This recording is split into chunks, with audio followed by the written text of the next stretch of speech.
आप भी सोच रहे होंगे जोशीमठ के बारे में कितनी वीडियोस देखें हम, और यूपीएससी पर्सपेक्टिव से ये टॉपिक इंपॉर्टेंट है भी कि नहीं आपको ये भी नहीं पता होगा, क्योंकि बहुत सी न्यूज कवर हो रही है। तो हो सकता है यूपीएससी इसके बारे में कुछ इन डायमेंशंस के बारे में आपसे क्वेश्चन पूछ सकता है। जैसे एंशिएंट हिस्ट्री में आपसे आदि गुरु शंकराचार्य के बारे में क्वेश्चन आ सकता है। देन ये हिमालयाज में लोकेटेड है, तो ज्योग्राफी के पॉइंट ऑफ व्यू से हम हिमालयाज के बारे में यहां पर समझ सकते हैं। और तीसरा, इन्वायरमेंट को जब आप मेंस पर्सपेक्टिव से देखते हैं तो वहां पर एक इंपॉर्टेंट एस्पेक्ट है इन्वायरमेंट वर्सेस डेवलपमेंट, तो वहां पर भी इसके बारे में आपसे क्वेश्चन पूछा जा सकता है। एंड लास्टली, इसके रीजंस भी आपको पता होने चाहिए क्योंकि वो भी काफी इंपॉर्टेंट है। तो यहां पर आज की इस वीडियो में हम इन सभी एंगल्स को कवर करने वाले हैं ताकि इसके बाद आपको जोशीमठ के बारे में कोई वीडियो देखने की जरूरत ना पड़े। तो अपने आप में ये वीडियो काफी होलिस्टिक रहने वाली है। अब मैं ऐसा क्यों कह रहा हूं कि भाई इनके बारे में आपको क्वेश्चन आ सकता है, तो आप ये प्रीलिम्स के क्वेश्चन देखिए। पहले क्वेश्चन में आपको शंकराचार्य के बारे में पूछा गया, दूसरे क्वेश्चन में आपको हिमालयास के बारे में पूछा गया, जैसे यहां पर नंदा देवी पीक है। अगेन यूपीएससी ने 2022 में एक बार फिर से नंदा देवी पीक और हिमालयास के बारे में आपसे क्वेश्चन पूछा है। तो यहां पर इन टोटल यूपीएससी इन दो डायमेंशन के बारे में तो आपको क्वेश्चन पूछ ही सकता है। अब मेरा आप सभी से अनुरोध यह है कि आप कमेंट बॉक्स में इन तीनों क्वेश्चंस के आंसर लिखिए ताकि मुझे भी पता लगे कि आप कितनी प्रिपरेशन कर रहे हैं। अब शुरुआत करते हैं आज के डिस्कशन की। सबसे पहले आपको हिमालयास की फॉर्मेशन के बारे में पता होना चाहिए। देखिए, गोंडवाना से जब हम अलग हुए थे अराउंड 71 मिलियन ईयर अगो, हमारी जो प्लेट है इंडियन प्लेट, ये मूव करने लगी यूरेशियन प्लेट की तरफ। अब धीरे धीरे करके हम यूरेशियन प्लेट से टकराते हैं और टकराने के समय इंडियन प्लेट के सामने एक ओशियानिक क्रस्ट था। यहां पर आपको बहुत से सेडिमेंट्स देखने को मिलते थे, यानी कि इस तेथिस सी के अंदर, क्योंकि ये ओशियानिक जो क्रस्ट है इसका नाम था तेथिस सी। तो जो भी रिवर्स वगैरह ड्रेन करके आती थी तो इस पार्ट में अपने सेडिमेंट्स को डिपॉजिट करती थी। जैसे कि आज की डेट में आप गंगा के डेल्टिक एरिया को देखते हो, तो वैसे यहां पर भी डेल्टा होंगे। अब धीरे धीरे यहां पर जो प्लेट की फोल्डिंग स्टार्ट हुई, इसके कारण यहां पर आप देखते हैं कि बहुत से जो मिनरल्स हैं या सेडिमेंट्स हैं वो अपलिफ्ट हो गए और इसी से फॉर्मेशन हुई हिमालयास की। अब इस फॉर्मेशन को 3-4 चरण में कंप्लीट किया गया। जैसे सबसे पहले, यानी कि जब आपकी इंडियन प्लेट टकराने से पहले यहां पर फॉर्मेशन हुई थी आपकी ट्रांस हिमालयास की। अब ट्रांस हिमालयास में आपकी कुछ इंपॉर्टेंट रेंजेस आती हैं, जैसे यहां पर कराकोरम रेंज देख रहे हो, यहां पर आपकी एक माउंटेन आती है K2 जिसे गॉडविन ऑस्टिन भी कहते हैं, यहां पर ग्लेशियर बॉम आपकी एक माउंटेन आती है, देन लद्दाख, जास्कर, ये आपकी इंपॉर्टेंट ट्रांस हिमालय रेंज हैं जिनके बारे में आपको पता होना चाहिए। देन ग्रेट हिमालय आती है, सबसे इंपॉर्टेंट है क्योंकि यहां पर आपको स्नो कवर्ड माउंटेन्स मिलती है थ्रू आउट द ईयर। यहां पर आपकी सबसे इंपॉर्टेंट माउंटेन नॉर्थ में है नंगा पर्वत और ये एक्सटेंड करती है अरुणाचल प्रदेश में नामचा बरवा तक। इसके बाद दूसरी इंपॉर्टेंट रेंज आती है आपकी मिडिल हिमालयास, जिसे अक्सर हिमाचल के नाम से भी जाना जाता है। यहां पर भी आपकी इंपॉर्टेंट जैसे रेंजेस, यहां पर पीर पंजाल देखने को मिलती है, यहां पर धौलाधर माउंटेन्स वगैरह देखने को मिलती है और बाकी एरिया में भी आपको अलग अलग माउंटेन्स यहां पर देखने को मिल जाती हैं। देन लास्ट में आपकी यहां पर आते हैं शिवालिक रेंज। अब जब हम हिमालयास की बात करते हैं ना, तो कुछ चीजें आपको याद रखनी है कि भाई उत्तराखंड में भी हिमालयास की 2 तरह की माउंटेन्स आपको देखने को मिलती है। एक है ग्रेटर हिमालयास जिसे हिमाद्री भी कहा जाता है, एक है लेसर हिमालयास। अब इनमें इंपॉर्टेंट माउंटेन आती है आपकी जैसे कामेट माउंटेन, फिर बंदरपूछ, बद्रीनाथ, केदारनाथ, नंदा देवी, त्रिशूल, ये इंपॉर्टेंट ग्रेट हिमालयन माउंटेन है। देन लेसर हिमालयाज में आपकी आती है जैसे नाग टिब्बा, मसूरी रेंज एंड इसके अलावा कुमाऊं हिमालय। तो ये नॉर्थ टू साउथ डिवीजन है आपके हिमालयाज की इन दी इंडियन सब कॉन्टिनेंट। इसके अलावा इन्हें हम वेस्ट टू ईस्ट भी डिवाइड कर सकते हैं। यहां पर आप इंडस रिवर पढ़ पा रहे होंगे और यहां पर सतलुज। इसके बीच में ये जो हिमालयन माउंटेन्स आती हैं इन्हें आप कई बार कश्मीर हिमालय भी कहते हैं। इसके अलावा इन्हें पंजाब हिमालयास के नाम से भी जाना जाता है। देन यहां से सतलुज से स्टार्ट होकर काली रिवर तक, यहां तक आपकी जो माउंटेन रेंजेस हैं इन्हें कुमाऊं हिमालयास कहा जाता है, जो कि मोस्टली आपको उत्तराखंड में देखने को मिलती है। इसके बाद काली रिवर से तिस्ता रिवर तक जो आपको हिमालयास देखने को मिलते हैं that is Nepal Himalayas. And last में नेपाल हिमालय जो तिस्ता पे खत्म हो रहा है वहां से लेके एंड तक आपको असम हिमालयास देखने को मिलता है, जहां पर लास्ट आपकी रेंज आती है नामचा बरवा। अब यहां पर आपको 3 इंपॉर्टेंट रिवर सिस्टम देखने को मिलते हैं। एक है इंडस रिवर, दूसरा है गंगा और तीसरा है यहां पर आपका ब्रह्मपुत्र रिवर का। तो इन्हें भी आप थोड़ा ध्यान में रखना, हो सकता है कि UPSC out of the box इनके बारे में भी आपसे क्वेश्चन पूछ ले। खासकर गंगा के बारे में क्वेश्चन पूछे जाने की प्रोबेबिलिटी बहुत ज्यादा है यहां पे। अब यहां पर थोड़ी बहुत इंपॉर्टेंट इंफॉर्मेशन जोशीमठ के बारे में भी जान लेते हैं।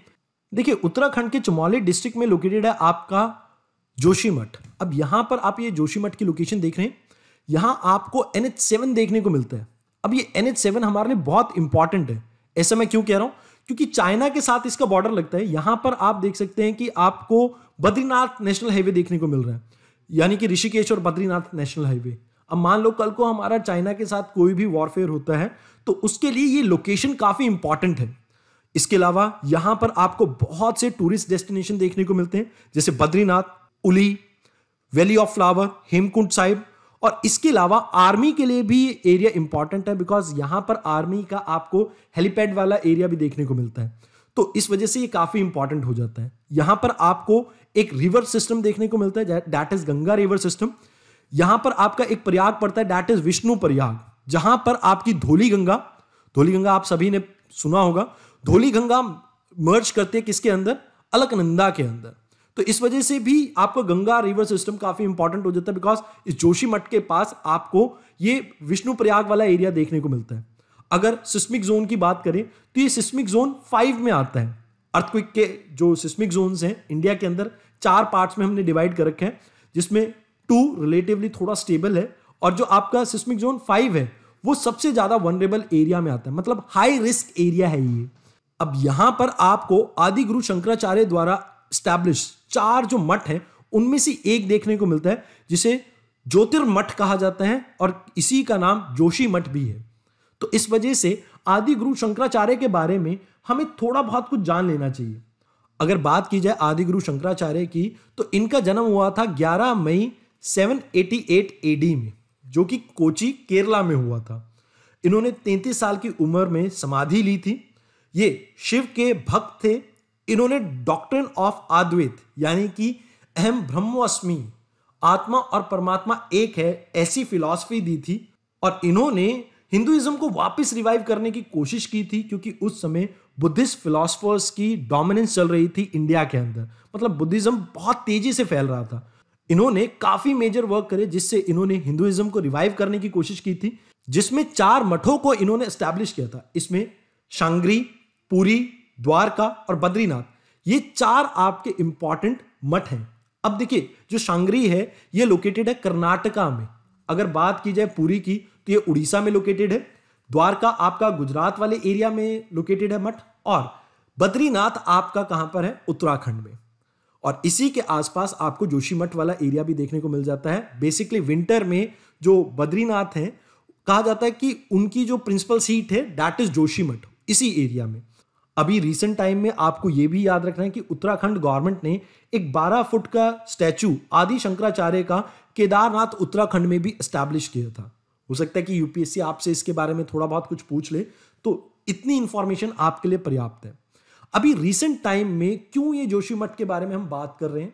क्योंकि देखिए, क्रायोसैट 2S से इसरो ने कुछ फोटोज ली। यहां पर इन्होंने इस जोन ऑफ सब्सिडेंस के बारे में बात की है, जहां पर आपके 2 इंपॉर्टेंट एरिया आते हैं। एक तो मैंने कहा था ना कि आर्मी का हेलीपैड है यहां पे, ये इसके बिल्कुल बीचों बीच आता है। और दूसरा नरसिंह टेम्पल, ये भी आपका इस एरिया में आ जाता है। और ये एरिया अब धंस रहा है। इसके पीछे 3 मेजर रीजन है। देखिए, आप सभी को मैंने अभी रिसेंटली बताया कि भाई यहां पर आपकी गंगा की अलकनंदा वाली जो ट्रिब्यूटरी है वो फ्लो कर रही है। अब अलकनंदा और ये जो आपका विष्णु प्रयाग वाला एरिया है, यहां पर आप देखेंगे कि वाटर की सीपेज होती है। यानी कि अगर आप देखें कि किसी एरिया में नदी बह रही है, तो धीरे धीरे जो कुछ पानी है वो नीचे जमीन में भी मूव करेगा, जिसके कारण यहां पर जमीन जो है थोड़ी नरम हो जाती है। अब दूसरा रीजन है कि यहां पर हिमालयाज जो हैं वो कंटिन्यूसली मूव कर रहे हैं टुवर्ड्स यूरेशियन प्लेट, यानी कि अभी भी हिमालयाज की जो हाइट है वो इंक्रीज हो रही है, जिसके कारण टेक्टोनिक एक्टिविटीज यहां पर अभी भी देखने को मिलती है। और हल्का सा जो झटका होता है, यानी कि भूकंप वगैरह जो भी आता है, इसकी वजह से इस एरिया में क्रैक्स वगैरह और फॉल्ट डेवलप होते हैं। अब पानी की सीपेज देखने को मिल रही है, प्लस आपको प्लेट मूवमेंट देखने को मिल रही है, इसकी वजह से ये एरिया काफी फ्रजाइल हो जाता है। अब ये रीजन इसको वनरेबल तो बना ही रहा है। अब दूसरी चीज यहां पर होती है ह्यूमन एक्टिविटीज ज्यादा होना। आप सभी को पता होगा रिसेंट टाइम में 4 धाम प्रोजेक्ट और काफी सारे हाइड्रो प्रोजेक्ट्स यहां पर स्टार्ट किए गए हैं। एक तो एनटीपीसी ने भी आपका प्रोजेक्ट स्टार्ट किया है। आप जल्दी से मुझे कमेंट बॉक्स में बताइए एनटीपीसी का कौन सा प्रोजेक्ट इस एरिया में एस्टैब्लिश किया जा रहा है जिसे यहां के लोकल लोग बहुत कोस रहे हैं, क्योंकि कहा जा रहा है कि इस एनटीपीसी के प्रोजेक्ट के कारण भी यहां पर इन एक्टिविटीज में इजाफा हुआ है। अब देखिए जो ये हाइड्रो पावर प्रोजेक्ट्स वगैरह यहां पर या ह्यूमन एक्टिविटीज कंडक्ट की जा रही है तो इसके लिए बहुत हैवी मशीन्स का इस्तेमाल होता है। इन मशीन्स के कारण बहुत सी वाइब्रेशन होती है। अब ऑलरेडी ये एरिया फ्रजाइल है और वाइब्रेशंस के कारण यहां पर प्लेट्स में और ज्यादा फॉल्ट डेवलप होने लगते हैं। दूसरी चीज यहां पर आप जब डैम वगैरह बनाते हैं तो इसके लिए आपको रिजर्वायर बनाना पड़ता है और रिजर्वायर से आप देखते हैं कि अर्थ की रॉक सिस्टम के ऊपर प्रेशर जनरेट होता है जिसके कारण ये एरिया और ज्यादा फ्रजाइल हो गया। प्लस यहां पर जो आपको लोकल वैरायटी ऑफ फॉरेस्ट देखने को मिलती थी, इन डेवलपमेंट एक्टिविटीज के कारण उन फॉरेस्ट एरिया को हमने क्या कर दिया, कम कर दिया। ये फॉरेस्ट एरिया एक्चुअल में इस एरिया की सॉइल को होल्ड करके रखते थे, बट क्योंकि हमने इस एरिया में फॉरेस्ट को काट के डेवलपमेंट एक्टिविटीज को तवज्जो दिया तो इस वजह से आप इस एरिया में देख रहे हैं कि काफी ज्यादा इकोलॉजिकल डिजास्टर्स देखने को मिल रहे हैं। जैसे चमोली में ही आपको याद होगा एक आपको फ्लैश फ्लड भी देखने को मिला था आज से कुछ साल पहले, जिसकी वजह से काफी लोगों की जान भी गई थी। तो ऐसे इंसिडेंट्स इस एरिया में बढ़ते जा रहे हैं। अब यहां पर हम पहुंच जाते हैं अपनी मेजर डिबेट पे जो कि मेंस पर्सपेक्टिव से काफी इंपॉर्टेंट हो सकती है। देखिए अगर बात की जाए एनवायरनमेंट की तो ये हमारे को बहुत सारी प्रोविजनिंग सर्विसेज प्रोवाइड करता है। अब ये जो सर्विसेज है इसमें आपका जैसे फूड आ जाता है, इरिगेशन फैसिलिटीज आ जाती है, ड्रिंकिंग वाटर आ जाता है। इसके अलावा इन्वायरमेंट हमें रेगुलेटिंग सर्विसेज भी प्रोवाइड करता है जिसमें क्लाइमेट को ये रेगुलेट करता है जैसे temperature and all, water quality को रेगुलेट करता है। देन हमें कुछ कल्चरल सर्विसेज भी प्रोवाइड करता है। ये कल्चरल सर्विसेज में जैसे इट कैन बी रिलीजियस, जैसे आप इस एरिया में केदारनाथ बद्रीनाथ सब कुछ चीजें देखते हैं। इसके अलावा रिक्रिएशनल एक्टिविटीज, जब आप घूमने फिरने जाते हैं तो चाहते हैं ना कि कोई सीनिक ब्यूटी में आप पहुंचे तो वो भी प्रोवाइड करता है। देन सपोर्ट सर्विसेज भी प्रोवाइड करता है इन्वायरमेंट हमें। सपोर्ट सर्विसेज किस तरह की होती हैं, जैसे न्यूट्रिशन रिसाइकलिंग हो सकता है, सॉइल फॉर्मेशन हो सकता है। अब ये जो सर्विसेज इन्वायरमेंट हमें प्रोवाइड कर रहा है that is very crucial for the very existence of Mankind. अब यहां इन्वायरमेंट और डेवलपमेंट के बीच में रिलेशन को हम समझने की कोशिश करते हैं। देखिए अभी के समय में अगर हम बात करते हैं तो आपको देखने को मिल रहा है there is a rapid industrialisation. Industries बहुत तेजी से बढ़ रही हैं, प्लस आपको अर्बनाइजेशन भी देखने को मिल रहा है। अब इन दोनों के कारण आप देखते हैं कि फॉरेस्ट और लैंड के ऊपर बहुत नेगेटिव इंपैक्ट पड़ रहा है। इवन इन टोटल अगर बात की जाए पूरे इन्वायरमेंट के ऊपर बहुत नेगेटिव इंपैक्ट पड़ रहा है। हम कोशिश ये कर रहे हैं कि भैया हम डेवलपमेंट करें। डेवलपमेंट क्यों करना चाहते हैं, हम लोगों की पर कैपिटा इनकम को इंक्रीज करना चाहते हैं। साथ ही साथ हम कोशिश करना चाहते हैं कि लोगों का लिविंग स्टैंडर्ड जो है हम उसे इंप्रूव कर सके। बट इस भाग दौड़ में हम कहीं ना कहीं लोगों का जो लिविंग स्टैंडर्ड है उसे और गिरते जा रहे हैं। अब इसका एग्जांपल मैं देना चाहूंगा आपको दिल्ली से। देखिए दिल्ली एक आप ये कह सकते हैं कि इंडस्ट्रियल हब है जहां पर बहुत सी आपकी एक्टिविटीज जो प्राइमरीली इकोनॉमी से रिलेटेड है वो कंडक्ट की जाती हैं। अब इस एरिया में आप देखिए कि क्या इस एरिया में हमें एयर पोल्यूशन देखने को मिलता है, तो आंसर है यस। क्या इस एरिया में हमें वाटर पोल्यूशन देखने को मिलता है, दैट इज यस। और इस एरिया में और भी बहुत से नेगेटिव कॉन्सिक्वेंसेस देखने को मिलते हैं इन्वायरमेंट के ऊपर। तो यहां पर आपको समझना होगा कि जहां पर डेवलपमेंट आप अत्यधिक करने की कोशिश करते हैं, मतलब ज्यादा करने की कोशिश करते हैं, वहां पर आप इकोसिस्टम को फ्रजाइल कर देते हैं। तो यहां पर आप देखिए कि जो इंडस्ट्रीज वगैरह स्टैब्लिश हो ऑल ओवर इंडिया या आप ऑल ओवर वर्ल्ड भी कह सकते हैं, उनमें कहीं ना कहीं आपको इंश्योर करना पड़ेगा कंप्लायंस को टुवर्ड्स इन्वायरमेंट। हमें मिडल पार्ट ढूंढना पड़ेगा बुद्धिज्म की तरह। मतलब ऐसा नहीं है कि हम डेवलपमेंट को बिल्कुल छोड़ दें या इन्वायरमेंट को बिल्कुल छोड़ दें। हमें इन्वायरमेंटल प्रिंसिपल्स को निग्लेक्ट नहीं करना है। हमें नेचुरल हजार्ड्स को ध्यान में रखते हुए अपनी डेवलपमेंट प्रोसेस को कहीं ना कहीं आगे बढ़ाना होगा।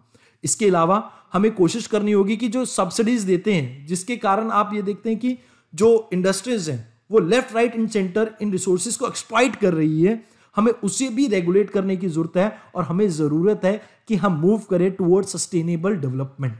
यहां पर आपको इन सभी डायमेंशन को कवर करना होगा जब आप इन्वायरमेंट वर्सेस डेवलपमेंट डिबेट को लिख रहे हैं। और प्लस एक चीज आप समझिए, हम इन्वायरमेंट को इतना ज्यादा एक्सप्लॉइट क्यों कर रहे हैं? Because there is no cost associated with it.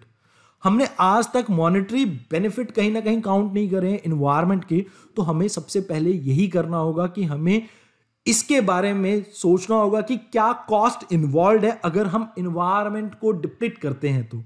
तो यहां आज की इस वीडियो को हम एंड करते हैं। आई होप आपको ये लेक्चर अच्छा लगा हो। ऐसे ही और कंटेंट को अगर आप देखना चाहते हैं यूपीएससी या आपके किसी भी एग्जाम से रिलेटेड, तो आप हमारे इस चैनल को सब्सक्राइब कर सकते हैं। Thank you very much.